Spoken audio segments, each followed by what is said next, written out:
So as we transition into this new unknown phase of government across the planet, it's not just about the U.S. government changing over. It's not just about that. It's about the entire global agenda moving us into this new system. Cryptocurrency will be part of it.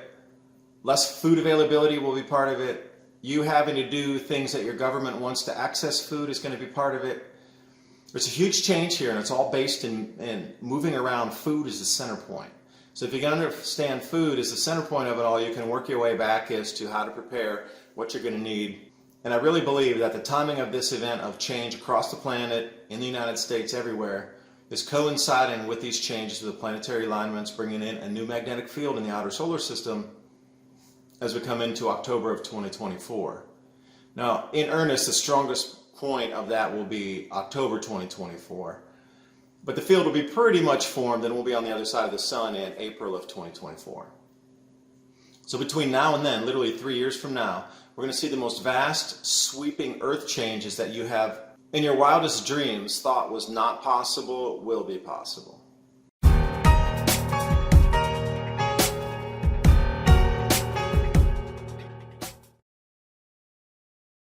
There's suggestions that our credit scores might be based on our internet history in the near future, the same way banks use data like income to judge credit eligibility. Now is how websites could use internet search history in the future. I won't let my internet history be used to judge my credit score. That's why I use Virtual Shield. You can head over to virtualshield.com, and in the Download tab, I'm going to choose Firefox. And click Install Now to add the Virtual Shield add-on. It's just that easy. And get started with your free 30-day trial. Install it, click Connect. You'll see the shield turn from red to green. And you'll see how from my initial service provider I was able to even change my IP. Virtual Shield Network protected. Go to virtualshield.com/adapt2030 for 50% off today, or click the link in the description box below the video. Now on with your cinematic enjoyment. And good afternoon, everyone. So, trying to get down here to the cabinet. You can see it's still being remodeled and a few things, butcher block here and whatnot. We need to move it in place.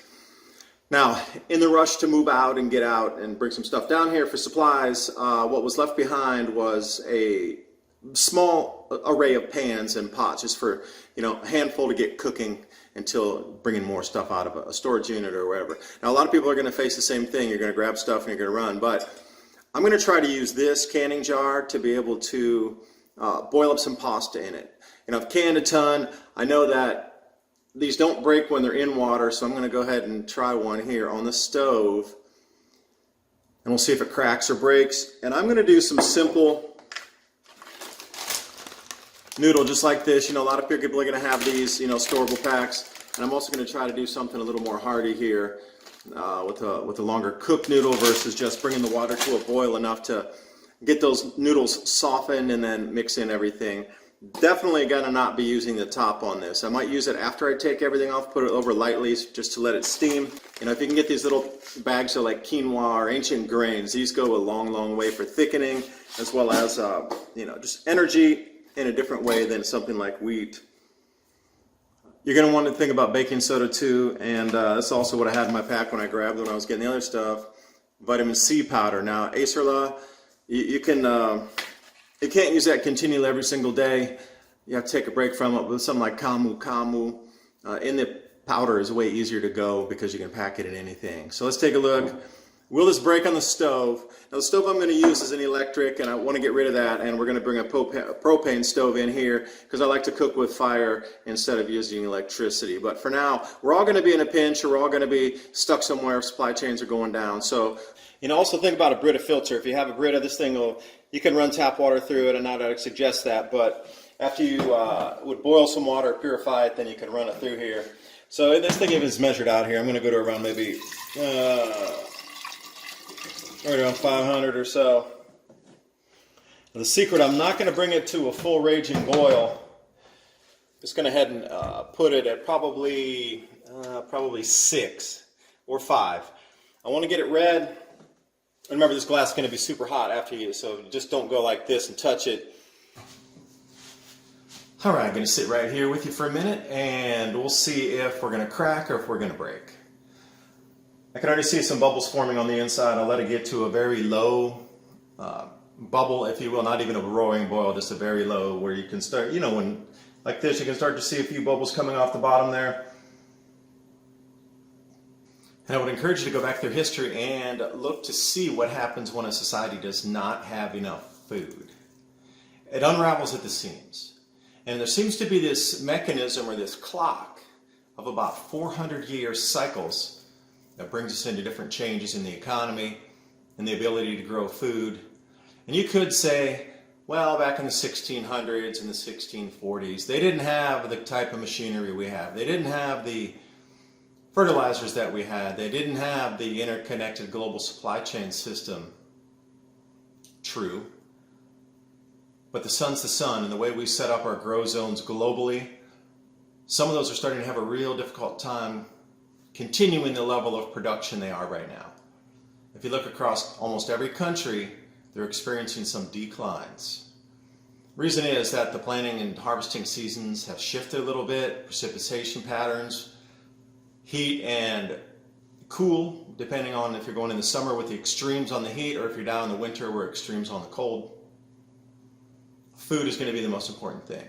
So when you're thinking about, you know, transitioning out to your next destination, which a lot of people are, talked to David Morgan, and he's of the volition, you know, the 5-year wave. We're in the midst of it right now. We're about 6 months into the 5-year wave, where everybody that's getting out of the cities is trying to get out right now, and it'll reach that apex, and it'll be a full 5-year transition. So let's say we're in year number 1 out of the 5. So what are you going to bring with you? You can't just live on stored food. That's the whole thing. That's not going to work. You're going to have to think about planting and harvesting the foods to bring you to the next season. See, you're going to have to think about in perpetuity of these lifestyle changes, not just, you know, you buy a room full of food. Well, eventually that's going to run out. Either it's going to spoil, it's going to run out, you'll have traded it off, somebody will have stolen it, whatever. There's a million things that could go wrong. Natural disaster, it's all gone. So think about what you can do to bring that to the next generation, if you will, of your preparedness. Like for me, I was down in a store yesterday, and it is getting toward planting season. A lot of places have seeds now. So what it is, I just started buying different varieties of beans here, because I know that growing this, I can bring it into then another gigantic yield of what I grow. So I'm not going to get 5 of the same pack. What I'm going to do is get a different variety. Purple is one of my faves. So think about the trellis. Think about getting your beans up to, you know, saving 50% or 25% for the next year. That's the way the old farmers used to think. They used to have to save their crop. Now we have all these GMO and type of things that they didn't have in the 1600s. Nonetheless. Now again, another thing, fire log. You can pick one of these things up for under $2, and all you have to do is shave a little piece off, and it'll help you start some fires if you need to cook. And you know, it's realistic that we might lose electricity, so until you figure out, after you lose your electric, where you're going to cook your food, you're going to have to go by fire. And again, you know, get a couple different types of pans. One that could be used for fire, that'll just be for fire, that is not made of plastic, doesn't have any plastic on it, so it doesn't smoke and burn if it gets warm. Now this here is starting to steam off, so no breakage so far. But as you do these preps and you're thinking about it in the future, you know, what's the next generation of what you can bring into fruition? Because this stuff, it's a pinch. It's only usable just because I had it right now.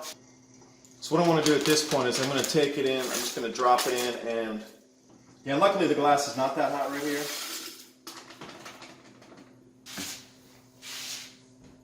Now at the top it's not that hot, so I can, you know, go ahead and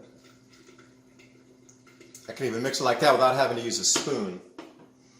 I'm trying to go as rudimentary as I can. You got no spoons, you don't have any utensils, you got a jar, you found a place for heat. Now for sure this will not work on a fire. You'll crack that glass so fast. But what can we do right here, right now? You know, I was thinking about, I'm down here in a cabin that is 90% renovated. We still have a fair few things. There's going to be some more dust. We didn't move everything in knowing there's going to be more dust.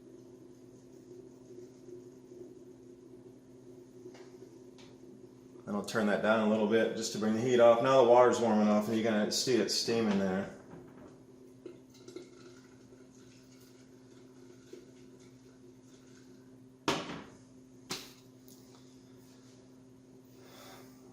So understand that nothing's going to be perfect in your scenarios or situations. There's always going to be something that bent, shifted, or moved in your planning. Now you can try to plan as much as you can out to 100%, but living between two places and having 4 people that are trying to move stuff down here, we even miss the pots. That's crazy. Think about your fire source. Think about your heat source. If the electricity goes out for a week, 5 days, how are you going to purify water? Luckily, we have a spring right here. Well, we can get fresh water, but then, even me, coming out of a spring, I am going to want to boil it and purify it, and then hence the filter right there. So after I boil it, I would even put it in something like this, boil it off for a few minutes, and then let it cool. I got probably 50 of these jars laying around, different sizes, and you boil it in here, let it cool down, run it through the filter. But what if you don't have a spring around? Where are you going to get your water? Electricity is a different thing. But if we don't have electric, this video is not possible, these lights aren't possible, my heat stove's not possible, then what? Okay, you're going to have to take a different approach on it. Your house is going to get cold after a while.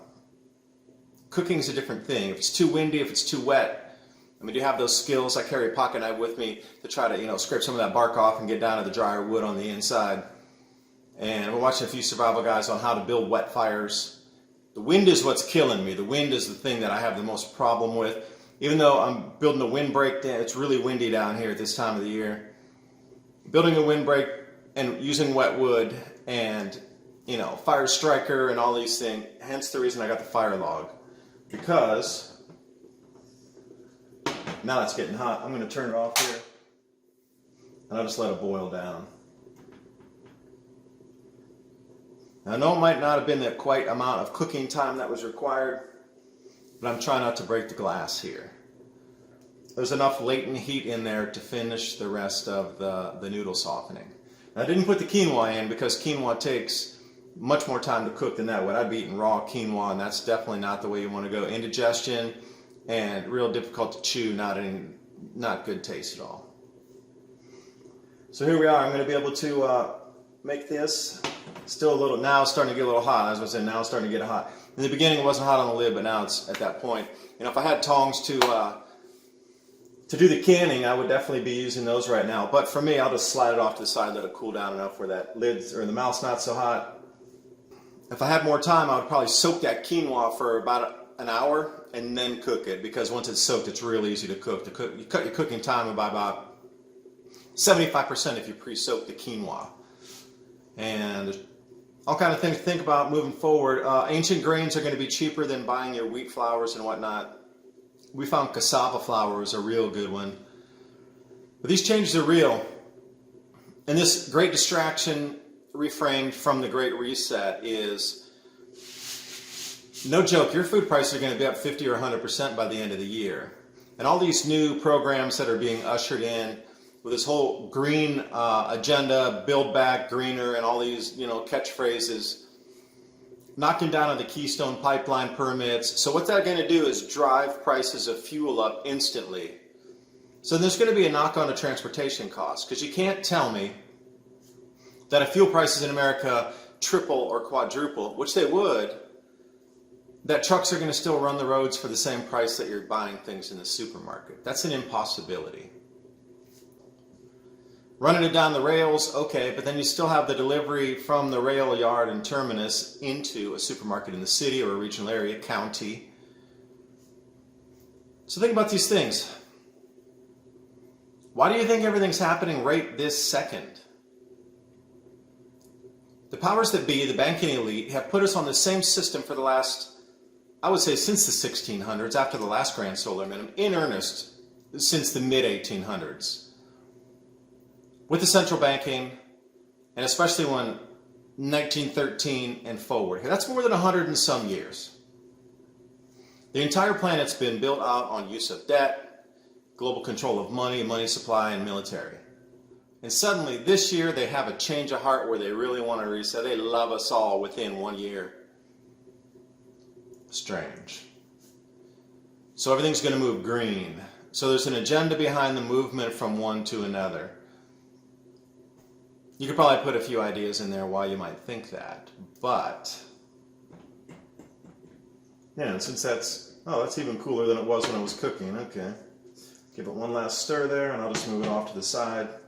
I might leave it like half on there. The bottles that you're using for your water supply, the 20 gallons are awesome. You know, you can go get those from a distributor empty, like in your office. Remember when the water would run out and you'd have to put the new one in and go gurgle, gurgle? Those empty ones, those are 20 gallons. So you'd be able to get one of those and take it somewhere else and refill it. Think about storage of water and refilling water at the same time, as versus just having the water. Do you have a place to refill it and store it somewhere in the house? You can never have enough water because you're going to need it for bathing. Because I don't care how strong you are and how rough and tough and, you know, whatever skills you have in terms of self-defense and being the just maddest dog on the street there. If your hygiene's down, you're not going to last very long. And that would include any kind of cuts and scrapes. You know, I got a few nicks on my hands and stuff. Handling some wood. So what are you going to do when you're cutting the wood? Like, you're prone to get more cuts, scrapes, and whatever, injuries, in more of a self-sufficient lifestyle, because you might need to cut your own wood. You might need to whittle something with a knife. You might need to start a fire. You might trip on something, fall on something, have something, I didn't know, maybe this thing was going to crack and explode, you know? But I've done enough canning in water to know that these things don't generally break at lower temperatures. And when I say that, fire will break your glass, absolutely. You cannot do this with fire. Like, if I was going to have, we're moving this to a propane stove because I do not like cooking with the electricity. I just don't. Moving to a propane stove with the flame, that was impossible.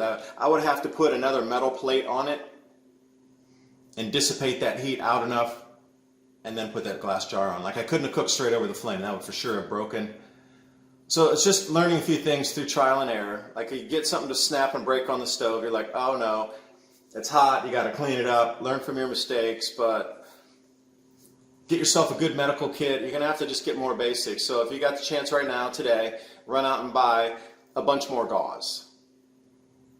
I have a thing of even duct tape in my medical kit because duct tape's awesome. You can use it for an enormous amount of things. You don't have to get the white pretty tape that's, you know, whatever, 5 times more price per roll. Get the real small rolls of duct tape, and they come in different colors and sizes. That is just as good, especially if you're going to want to keep it on for a longer time. Because I find that white tape always seems to fall off pretty easily. Duct tape will stay on there forever. If you can't duck it, you know how the old saying goes. So as we transition into this new unknown phase of government across the planet, it's not just about the U.S. government changing over. It's not just about that. It's about the entire global agenda moving us into this new system. Cryptocurrency will be part of it. Less food availability will be part of it. You having to do things that your government wants to access food is going to be part of it. There's a huge change here, and it's all based in moving around food as the center point. So if you can understand food as the center point of it all, you can work your way back as to how to prepare what you're going to need. So keep your eyes to the landslides and the sinkholes and the mud volcanoes. I saw there was a couple new mud volcanoes erupting across the planet.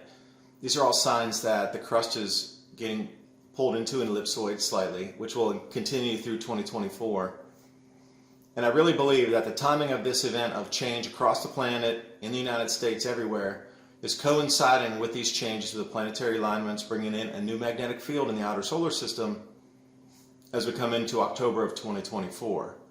Now, in earnest, the strongest point of that will be October 2024. But the field will be pretty much formed and we'll be on the other side of the sun in April of 2024. So between now and then, literally 3 years from now, we're going to see the most vast, sweeping earth changes that you have in your wildest dreams thought was not possible, will be possible.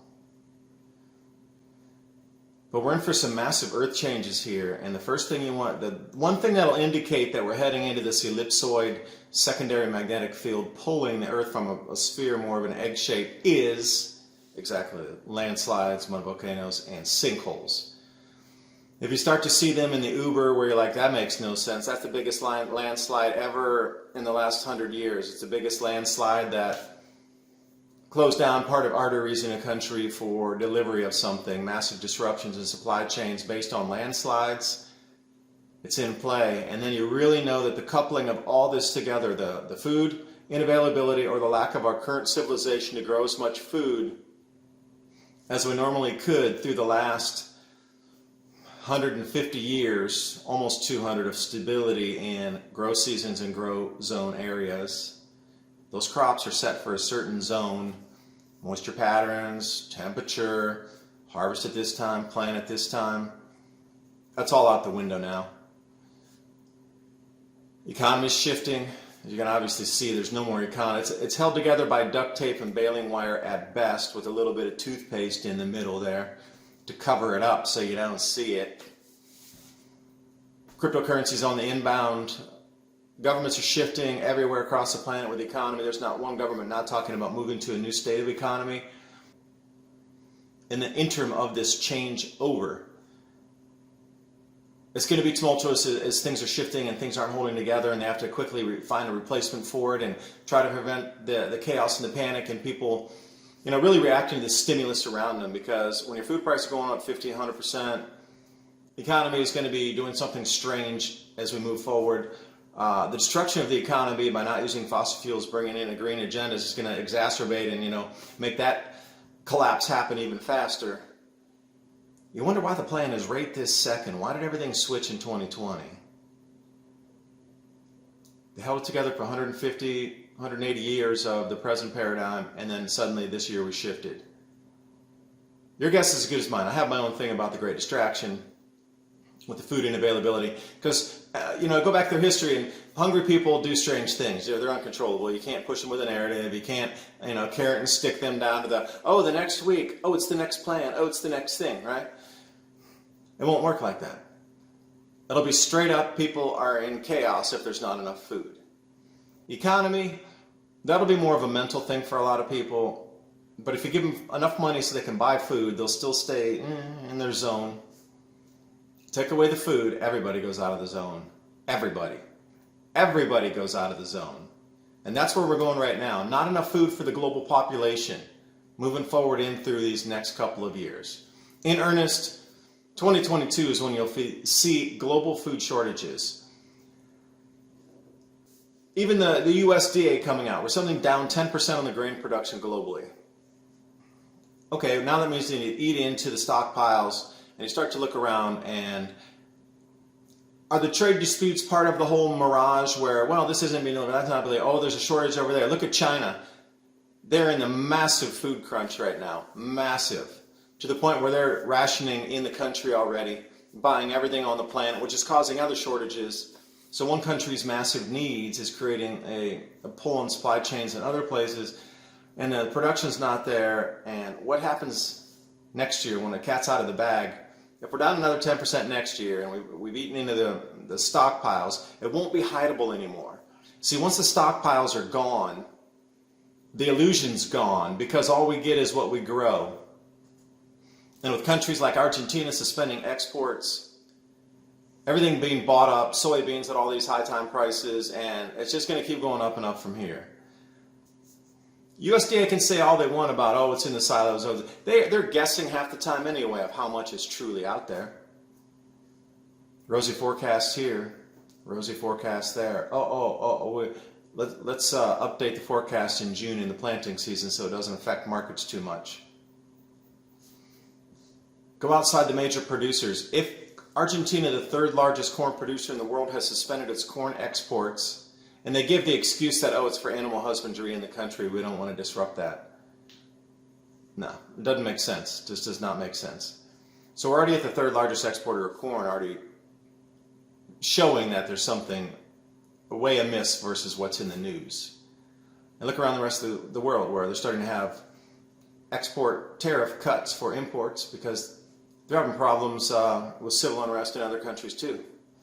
Look where devaluing currencies are driving governments in extreme action to feed the citizens. It's just the beginning. And I say the more we get food insecure, The more the narrative increased, the more strength there is to control the citizens, the more the economy goes in shatters, and the more the government will be there to rely on to help us. When they could have helped us by telling us to prepare for this event, and everybody should have learned how to grow food. We all should have had victory gardens for the last 20 years. We should have had communities set up that we shared growing skills. We should have only used centralized production for things like steel, obviously, because you can't do that in your backyard. China failed miserably in the Great Leap Forward. Backyard furnaces, I encourage you to read what a disaster that was over in China. They had people breaking antique furniture to try to get the furnaces up hot enough, and they were using wood to try to do steel, and it didn't work. And that's just common metallurgy. You can't use wood to create steel. The temperatures are hot enough. You need anthracite coal or something, right? History repeats itself. Like, centralized production should have been for things like autos, steel. We all should have had a sawmill in our own individual communities. We all should not be wondering and buying lumber and scared because lumber prices doubled at the Lowe's. Every community should have had a lumber mill in it. And the lumber mills now are so clean, so easy, so safe, and they're so compact. It's unbelievable how compact these things are now. We all should have been growing our own food and sharing those skills. We all should have been canning our own and preparing and saving it for the year when we did have an abundance of food. Well, imagine every family in let's say a neighborhood of 70 families in a neighborhood. Let's say 100. Okay, we use 100 because that's like a common size. If you're going to a community, 70 to 100 is probably the average size. 100 homes turning their entire yards or an abundance of their yard into a food growing area. Every tree planted in the last 20 years should have been a fruit tree or a nut tree, any kind of sustenance-bearing tree, not ornamentals. Now think about how the world would be completely different right now. Companies wouldn't have made so much money. We'd be way more independent. We'd be spending much less on food. We'd be less dependent on systems. None of this would be really shocking for us because we would know we'd be self-sufficient and resilient. We wouldn't care about that because the food shortages would not mean much, because if you're growing your own food and you're raising your own goats, pigs, and chickens, and occasionally a cow, what else would you really need? Candy? Oh, you can grow sorghum to make your own sugar. Sugar beets, you can create your own sugar. What would you really need? You wouldn't need the dependence on the system is what you wouldn't need. You wouldn't need giant agri-farming is what you wouldn't need. And when the truth in reality comes out that that's what we've been led away from for 20 plus years, when governments around the world knew this was coming. Absolutely they did. Now the rest is going to be rationing on this planet for us, while the rest of that food is going to get stockpiled for continuity of government. If I'm anywhere close to where I'm going to be, they're going to start talking about rationing or implement rationing at the end of 2021. Rationing for sure in 2022, beginning. It's going to be on the blockchain. You're going to have to use an app. You're going to have to understand what blockchain technology is. It's immutable. You can't change it. And they're going to throw all these words like, it's going to be so safe. Your ration card will be safe in your phone app. Oh, we did away with all those other apps. These are the good ones, the ones from the government for your food rations. Those are the good ones. You're allowed to see those. You're not allowed to see Telegram, Signal, Parler, Minds, Gab, Brighteon, BitChute, Discord, Rumble. Nope, those aren't allowed. You can only use the one here from the Gov. It's the good one. It's got a little check mark on it. Yay. This is where we're coming to right now. Get ready. So I think this is cool enough. I'm going to have a little dinner here, but thanks for listening to my ramble. We are in interesting times, and it's all about the food. If I can impart one thing to you, the number one skill you need to learn this year is how to grow it and how to put it in this so you can save it for a longer period of time in your house. Because, little secret for you. When they come to do food confiscation around your houses, your neighborhoods, they don't take this stuff because they're worried about botulism. They'll take all your canned food, but they'll leave all your jars. Because they don't want it. They don't know how you packed it, how you did, how long it's been there. It might be mislabeled. Air might have gotten in it. So they're worried about the personnel coming to confiscate your food. They're worried about them getting sick if they eat canned jars. But see, for them, it's an ROI as well. Countryside is really spread out. Really spread out. and almost all of it's going to be like this. You know, people do have stored food, but a lot of the stored food is just like this. So learn how to can, how to preserve. So that's the thing they're going to be going for, is the manufactured line type of items. Rolled right through on a manufacturing, canned, stamped date on it, label on it. The chance of getting sick from eating those cans when you open them is going to be almost nil. Chance of this, they're not sure. Anyway, we're in for big, huge, gigantic changes, and anyway, thanks for watching, and see you next video. Bye. And if you are thinking about storable foods, my Patriot supply and Adapt 2030, the 4-week or the 2-week emergency food supply, 25-year shelf life. It's a great way to support the channel as demonetization sweeps the airwaves, and give yourself the peace of mind that you do have storable foods. That link for my Patriot supply is in the description box below. This is a great way to get your action phase started.